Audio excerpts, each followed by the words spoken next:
Bonjour et bienvenue dans cette nouvelle vidéo de mon défi devenir votre entraîneur pendant un an. Bienvenue à toutes celles et tous ceux qui nous rejoignent pour la première fois dans la communauté entraîneur de manager.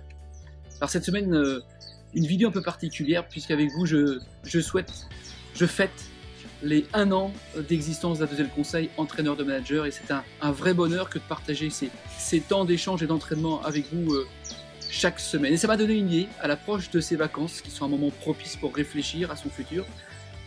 Pour vous donner un petit peu ma recette, vous donner les 5 piliers qui m'ont mené, moi, à conduire cette réflexion professionnelle que j'ai entamée il y a de ça quelques années maintenant. Alors pourquoi d'abord j'ai fait ça? Peut-être parce que je sentais au fond de moi-même que je ne voulais pas ressembler, vous savez, aux mecs cadres, blasés, aigris dans les entreprises. Et au contraire, j'avais envie de retrouver cet enthousiasme, cette fraîcheur, cette envie d'entreprendre, et en tout cas de marier à la fois ce métier d'entrepreneur qui m'attirait et puis surtout cette envie d'être uniquement dans ce que j'aime, c'est-à-dire accompagner les hommes et les femmes dans l'entreprise. Alors, le pourquoi est très important. Pourquoi j'avais envie d'initier ce changement? Ça fait 10 ans que j'ai ce projet en tête et le pourquoi initier ce changement était vraiment le moteur. J'avais vraiment envie d'être en cohérence entre mes actions, mes envies, ma personnalité. Alors une fois que on s'est dit ça, une fois qu'on s'est dit qu'on avait envie de changer, qu'on avait envie d'être soi-même, qu'on avait envie de faire son métier idéal, et on y reviendra tout à l'heure, il arrive les fameuses questions paralysantes. Comment je vais faire? Ce sentiment parfois d'avoir le sol qui se dérobe sous les pieds, ou absolument qu'on n'y arrivera jamais, et que finalement, alors qu'on devrait mettre en œuvre tous ces changements que nous dicte notre conscience, au contraire, de ne rien faire. Et alors le pire, c'est que au moins on fait ce qu'on devrait faire, c'est-à-dire initier tous ces changements, passer à l'action malgré toutes ces peurs et ces croyances qui sont légitimes. On commence à devenir aigri, on commence à trouver qu'on n'a pas de la chance, on commence à être jaloux des uns et des autres, qu'on le regarde, et finalement on commence à se mettre dans ce système un petit peu vicieux qui nous entraîne vers le bas. Alors l'été approche, c'est le moment au contraire de rêver virtuellement, sans frein, ça coûte 0 €, et de commencer à imaginer qu'est-ce que j'ai envie de faire, qu'est-ce qui m'enthousiasmerait. Alors d'abord quelques petits éléments d'explication. Ce cheminement vers le projet, on pourrait presque l'associer à ce qu'on appelle la courbe de deuil. Alors la courbe de deuil, qu'est-ce que c'est? C'est Elisabeth Kubler-Ross qui accompagnait les gens malheureusement dans des phases de deuil, qui a défini un certain nombre d'étapes. La première étape, c'est le déni. Le déni, c'est que on sent qu'on doit changer, on devrait changer, mais quelque part on refuse de regarder la réalité en face. Alors, regardez la réalité en face. Si votre petite voix intérieure vous dit qu'il est temps de changer, acceptez-le. La deuxième étape, c'est la résistance.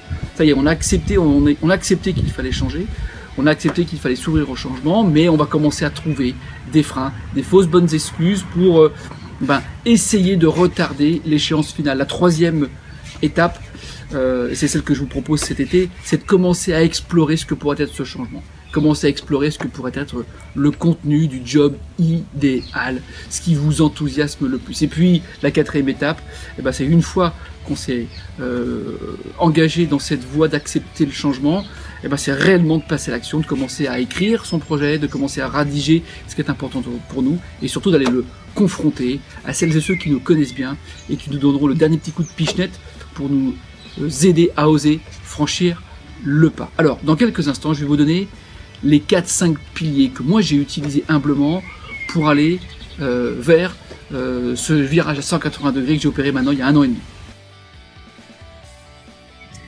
Alors, donc voici maintenant les 5 étapes, les 5 piliers que je voudrais partager avec vous, en tout cas qui m'ont guidé. La première étape, le premier pilier, est celui du rêve.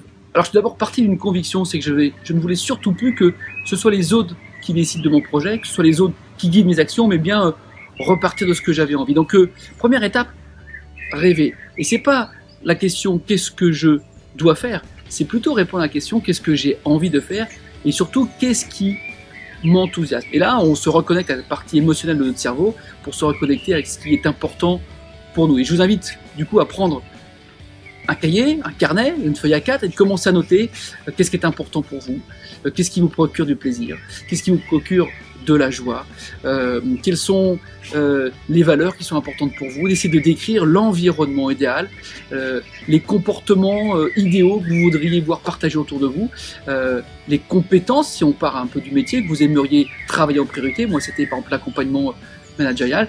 Et au fil de temps, sur ce petit A4, sur ce petit carnet, de commencer à noter tous ces éléments qui sont importants pour vous.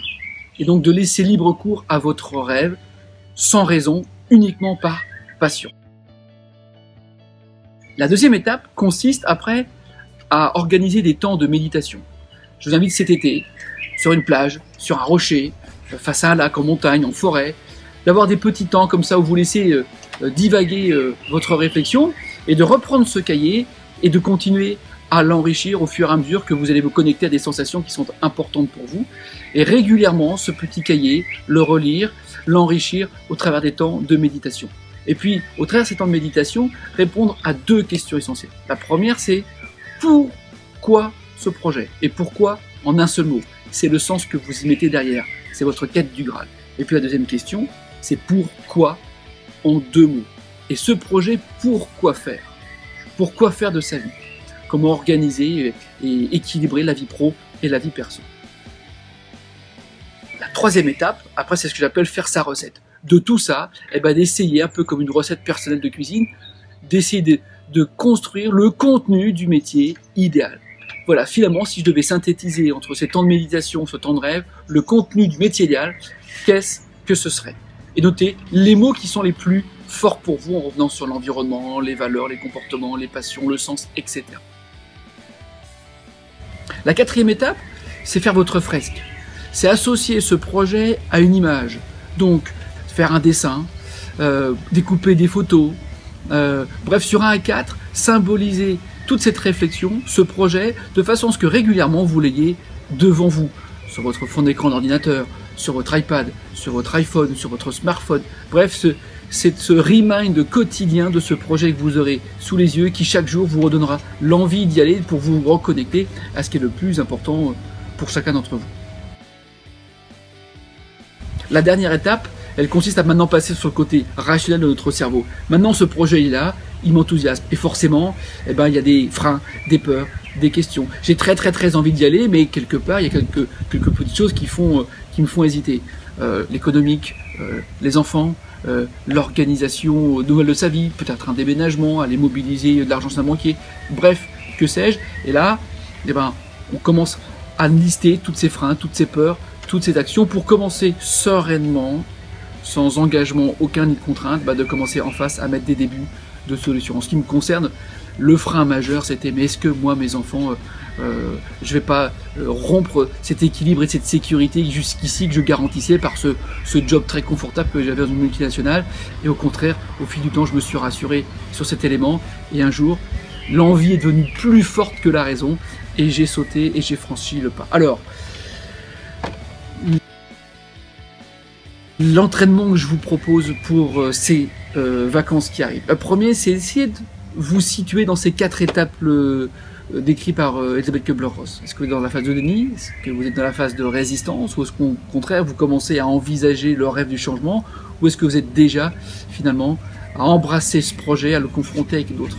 Et puis, c'est en téléchargeant la fiche pratique juste en dessous de cette vidéo, de commencer à utiliser ces 5 piliers et de commencer cet été à rédiger le début de votre projet de rêve, de votre projet enthousiasmant. Voilà, alors si vous avez aimé cette vidéo, écoutez, partagez-la avec le plus grand nombre, likez la page Facebook, et puis si vous ne l'avez pas aimé, ne faites rien.